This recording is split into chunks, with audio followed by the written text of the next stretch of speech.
Finally, Lewis Hamilton signs his new contract with Mercedes. About bloody time. However, 1 year deal? What's going on there? Welcome to my F1 channel. Welcome to Peter on Pole. My name is Peter, in pole position. We are talking Lewis Hamilton. We are talking Mercedes yet again. Would you believe it? Lewis Hamilton signs a new deal. However, that's not really the story anymore, is it? Because he was always going to sign, wasn't he? And finally, Mercedes listening to my New Year's resolutions. Listen, everyone's listening to my New Year's resolutions already, and the season hasn't even begun. Now, apparently, this was meant to be done in the Bahrain Grand Prix of last year. But remember, Lewis Hamilton caught COVID, and of course, George Russell then took the Mercedes reins. I think he also Toto Wolff as well got COVID at some stage last season. So apparently, that was the delay. I mean, come on, where was that Grand Prix? Where are we now? Come on, you're announcing in February that there's a new contract signed. That Grand Prix took place, what, November, December time? You had January, okay? You had Christmas. So I don't know what you're talking about. The question I do ask though, why is it only 1 year? In previous years, Lewis Hamilton signed 2-year deals, I think maybe even 3-year deals. But the 1 year deal with Mercedes, that's very, very surprising and very, very interesting. It might be a Lewis Hamilton decision. Maybe Mercedes couldn't do anything to convince him otherwise. And maybe that's what they've spent all season trying to do, is trying to get him to extend longer periods in the season. But a 1 year deal, I mean, that's quite interesting. Remember, Valtteri Bottas has got a deal for 1 year as well. So 2022 Mercedes, it looks like it's an open goal. Start getting your fantasy booking in there as well, because well, you know, what two drivers would you have in that seat? If you had the choice, comment below, what are the two drivers in 2022 do you want to see in that Mercedes? Let's not act like Lewis Hamilton is not a world-class driver. He's a 7-time world champion. He's equal to Michael Schumacher. Those two have the most titles in Formula One history. Why on earth is it just one deal? That's what makes me think, you know, it's mainly a Lewis Hamilton thing as opposed to a Mercedes. I think Mercedes want to keep him there for 10 years.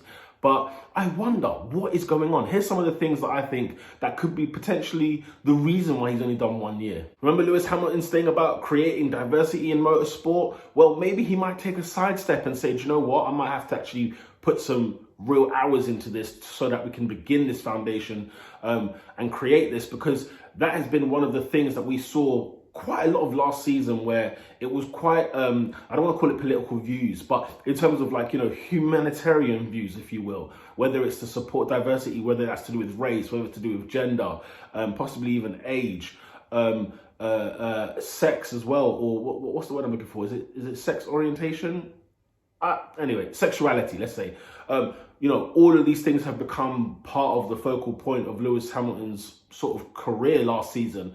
And, you know, as much as him being world champion, as much as him breaking records, he did so many phenomenal things. But also this thing kind of came into the light as well, and he thought about improving that. Remember when we had Steph, who was the first ever black woman to be on the podium, and was on the podium for Mercedes in that time. Was it Styria? It was Austria or Styrian Grand Prix. It was one of the two. I just remember the trophy. But, you know, things like that, just small little things like that, where Mercedes also came out and said, look, we're going to do what we can to improve diversity in our team and to help with that. So Lewis Hamilton is probably taking that more so as well, and felt like, you know what, if there's going to be some change, he needs to be at the focal point of that. So maybe he could be taking some time out to do something like that. Who knows? I don't know. The other thing it could be as well is that, you know what, like, maybe he wants to beat Schumacher's record, get to number 8, call it quits, call it a day, and go and do other things. He's got interest in so many other things.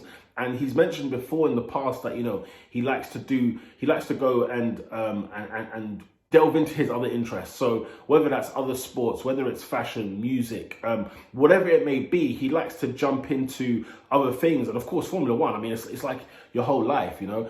From March up until, say, November, December is the season. But then, of course, you know, you've got winter where you've got the testing. You've got the pre-season testing as well. That happens like January, February time as well. So really the whole year is kind of just catered to Formula One. And you don't really have much wiggle room to go elsewhere. So there could be a number of reasons, man. Maybe you know, you have to bear in mind, Lewis Hamilton joined Formula One in 2007. Now, if my maths helps me, he's done 14 years in the sport. Like, he would have done 14 years by the end of the year, and he's been 7-time world champion so far. I mean, like, who are we to say, yo, you know, why, you know, Lewis, stay, you know, whatever else. We talk about Kimi Räikkönen's and Alonso's of this world, and we think that they've overstayed their welcome, if you will. I mean, Hamilton's put in just as many years. So when you look at it like that, it's a bit, you know, it kind of makes sense. It's just that he looks in absolute prime condition. He doesn't look like he's losing his pace whatsoever. He's getting faster by the year. So I wonder, like, whether next year, I mean, of course, there's regulation changes as well in 2022, and whether that might just flop the whole base, and the Lewis Hamilton that we know, we may never recognize, because you know how it is with regulation changes. People like Fernando Alonso, you know, never won a world title since 2006, yet this guy's lauded like crazy. But since regulations changed, especially in that Ferrari when he was there at the time, you know, when regulations changed, it completely messed things up for him. Sebastian Vettel, 4-time world champion. His last title was 13.